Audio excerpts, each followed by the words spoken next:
My name is Megan MacArthur. I'm the pilot.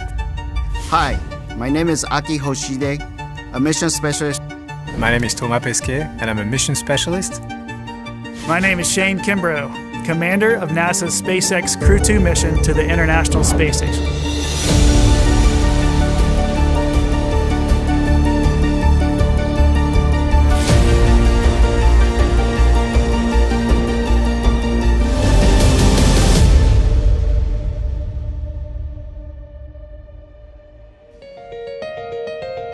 So Crew 2 mission is a mission to the International Space Station. We're going to launch from Florida on a US-developed spacecraft that's called Crew Dragon, and it's going to take us to the space station for 6 months of research, of experiments, scientific experiments, and then we'll come back to Earth. I love this capsule we're riding on. It was named Endeavour on the Demo 2 flights. It has special meaning for me. I flew on the Space Shuttle Endeavour, so I'm really excited to fly on another spacecraft called Endeavour. It's even more significant, I think, for Megan, because she's going to fly in the same seat that her husband Bob flew in on the same spacecraft. So that's pretty neat. It's amazing to think that I will be sitting in the same seat that Bob was sitting in when he certified that vehicle the very first time that it launched. I don't think I realized that when I found out that I was going to be assigned to the Crew 2 mission. I didn't realize it was going to be the same vehicle, but that certainly adds a little something special to the mission. So comparing the Crew Dragon with the Space Shuttle training, obviously the vehicles have a lot of differences, even though their goal is the same, to get people into low Earth orbit. And so with the space shuttles built in the 1970s, really, we had a lot of switches, like panels and panels of switches.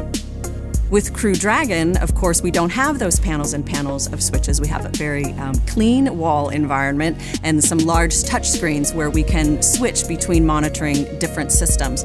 We don't have the same interaction with the vehicle. We can't send as many commands to the Crew Dragon as we could to Space Shuttle, but we have a team of ground controllers that send a lot of those commands and are monitoring in a way that we couldn't do with space shuttles back in the day. So it's very interesting to compare the two vehicles and the style of training that's required for the two vehicles. So we're going to launch from Cape Canaveral, Florida. Falcon 9 rockets. Crew Dragon is our spacecraft on top, and it's going to launch us into a roughly 200 kilometers altitude orbit. And then we're going to catch up with the space station. We're going to do a rendezvous, which is going to fly around the space station in a line and then dock, open the hatches, and then we'll be on board. And that's the main job of the Crew Dragon spacecraft, is to take us from the insertion orbit all the way to the space station in safety.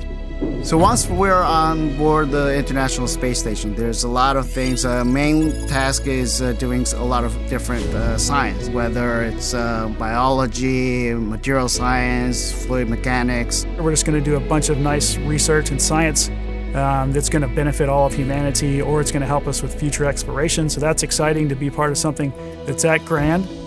We will have some spacewalks planned for our expedition while we're up there, so that'll be some great days out there to go outside.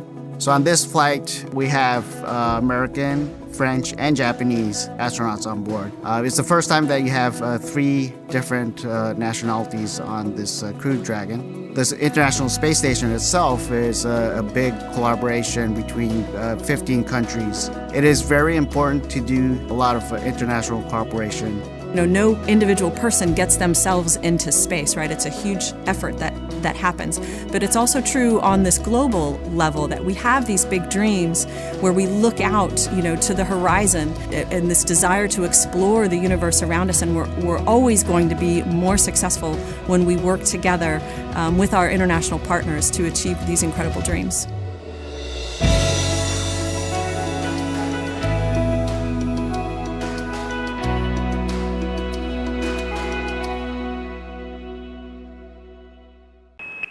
Subscribe for more space.